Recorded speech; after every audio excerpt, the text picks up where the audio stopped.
Delhi liquor scam లో BRS MLC కవిత arrest పై మాజీ మంత్రి కేటీఆర్ స్పందించారు. ఎక్స్ వేదికగా ఆయన రియాక్ట్ అయ్యారు. 10 ఏళ్ల బీజేపీ పాలనలో రాజకీయ ప్రత్యర్థులపై కక్ష సాధింపు చర్యల కోసం అధికార దుర్వినియోగం, రాజ్యాంగ వ్యవస్థల దురుపయోగం చేయడం సర్వసాధారణంగా మారిందని మండిపడ్డారు.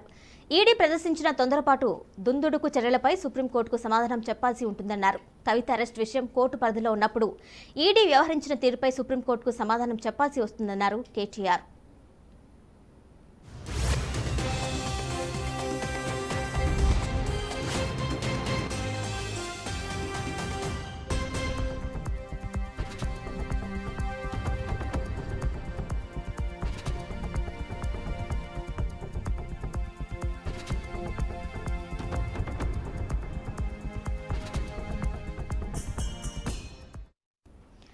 ఖచ్చితంగా మార్చి 19వ తేదీన జరిగే సుప్రీంకోర్టు విచారణలో ఈ అంశం పరిగణలోకి వస్తుందని ఆయన ఆశించారు. ఈడీ స్వయంగా సుప్రీంకోర్టుకు ఇచ్చిన హామీను తుంగలోకి తొక్కి అరెస్ట్ చేయడం ఆశ్చర్యానికి కలిగిస్తుందని కేటీఆర్ అన్నారు. ఖచ్చితంగా న్యాయం గెలుస్తుందని ఆయన విశ్వాసం వ్యక్తం చేశారు.